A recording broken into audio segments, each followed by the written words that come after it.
All right, let's get right into it. Welcome to this explainer, where we're breaking down the critical strategies for bridging the digital gap and moving your organization from a defensive posture to a full-on offensive strategy. Look, right now across the business landscape, so many enterprise leaders are operating in what basically feels like a chaotic market storm. There's nonstop volatility, there's disruption, and there's this constant exhausting feeling of just reacting to the latest technological shift. But today, we're talking about the Great Pivot. We're going to dive into the data and outline exactly how you can step out of that reactive, chaotic storm and into a proactive, highly controlled command center. This is all about mastering digital transformation for actual, lasting ROI. So, let's look at exactly what's holding companies back and, more importantly, how the absolute best organizations are breaking through. First up, the defensive trap and the very real cost of playing catch-up. Before we can build our command center, we have to look squarely at the reality of modern enterprise tech investments. 70%. Research shows that a staggering 70% of all digital initiatives fail. I mean, let that sink in for a second. Despite ever-increasing tech budgets, and despite digital transformation literally being one of the biggest trends of our generation, 7 out of 10 initiatives do not yield their intended, visible results. Companies are pouring massive amounts of money into a defensive trap, expecting a lifeline, but they're just getting suboptimal returns. And the tension really escalates when you look at how we're managing our most valuable asset, data. Only 1% of all collected data is ever actually analyzed and used. 1%. The rate of leveraging real-time data is unbelievably low. We are essentially hoarding information in the middle of this chaotic storm, but we have absolutely zero capability to process it, understand it, or act on it. It's like we're blindfolded while trying to navigate a minefield. Take the banking industry as a prime example of this severe digital lack. Right now, only 11% of banking institutions are actually executing an omni-channel strategy. That means a massive 89% majority are either still just researching it or totally inactive. And I've got to ask you, when was the last time you saw a bank as precisely personalized as your Netflix or Amazon feed? Exactly. Personalization in many of these legacy sectors is extremely limited. Across the board, only 16% of brands are actually effective at delivering real-time interactions. The rest are completely stuck. Which brings us to Section 2, the gap between legacy and native. Why is there such a massive canyon between the potential of digital investment and its actual impact? Well, the root of the problem is a fundamental difference in operational DNA. On one side, we have our legacy enterprises. Their entire posture is defensive. It's all about control, risk management, and getting everything right the first time. It's a comprehensive survival mode. But on the other side, we have the digital natives. They operate with an aggressive, experimental agility. Their mantra is test, learn, adapt, and iterate fast. They don't fear failure. They use it as a data point to pivot instantly. And that difference in mindset is exactly why legacy companies are struggling so hard to keep up. The crucial point here is understanding the massive reward for bridging this gap. Overall, the rate of full digital adoption across industries is only sitting between 5 and 10%. But for that elite group of full digital adopters who have actually orchestrated scale and started playing offense, the impact is explosive. They extract a 25% increase in productivity, double the customer retention rates, and 2 to 3 times faster growth than their peers. That is the power of the command center in action. Moving to Section 3, the bottlenecks. If the rewards are really that massive, why do the problems persist? What are the root causes of failure? There are 4 core structural bottlenecks that trap companies in continuous cycles of reactive, suboptimal investment.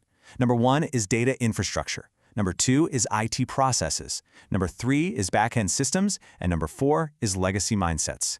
Let's quickly unpack each of these so we can see exactly how they throttle progress.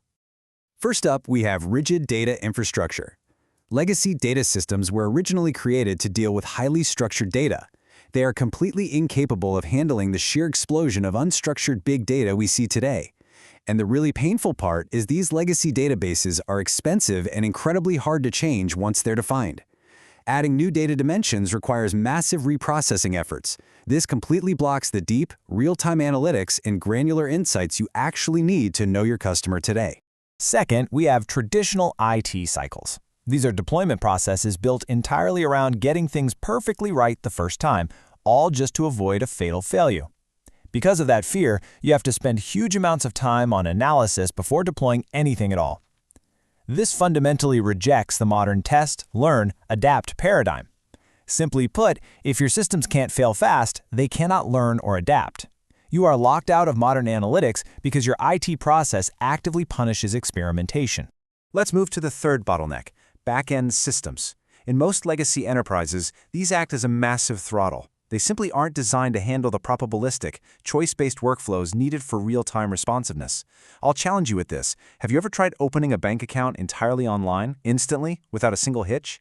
In most cases, it's basically impossible, and that's precisely because legacy backends cannot support real-time end-to-end transformation.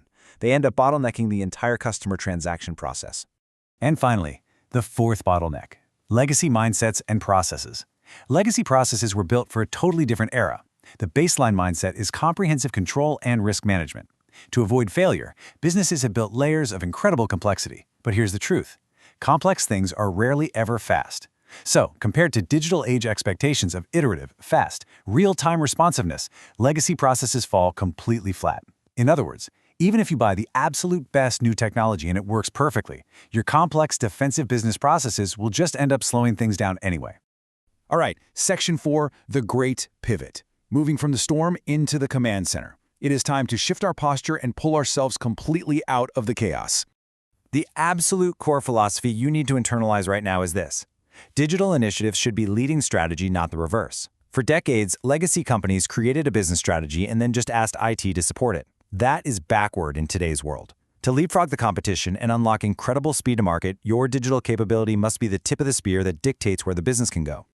The mandate here is crystal clear. Stop playing defense. Start playing offense. You have got to shed the catch-up mentality. It's time to take some hard lessons from the digital natives that have already leapfrogged legacy players. You must adopt an aggressive operational stance, reimagining your infrastructure and your culture to actually dominate the market, rather than just surviving it. Which brings us to our final section, your offensive playbook. These are the concrete frameworks you need to drive this transformation. Here are the 3 high-level enterprise execution steps you absolutely must take to reimagine your systems and drive lasting ROI. Step 1. Adopt fast-fail agile IT. You have to restructure your deployment cycles to encourage safe experimentation. Step 2. Upgrade your infrastructure for unstructured data. You need a data foundation that can actually process the massive, chaotic data streams of the modern world to find actionable insights. And Step 3. Automate real-time back-end responsiveness. You must untangle and tightly couple your legacy systems so that you can actually deliver frictionless customer services online without hitting a bottleneck. If you take absolutely nothing else away from this explainer today, let it be this singular thesis. Digital leads strategy. When you let digital capabilities actually drive your business vision, you automatically move from a defensive crouch into an offensive sprint. This isn't optional. This is the required structural hierarchy for success in the modern digital landscape. So I'm going to leave you with a final sharp question to consider as we wrap things up. What is your first offensive move? Look, the storm of market volatility isn't going anywhere anytime soon, but you don't have to stay trapped in it. You know the bottlenecks, you've seen the playbook, and you know the staggering ROI that awaits on the other side. The command center is yours to build. So what's your first move going to be?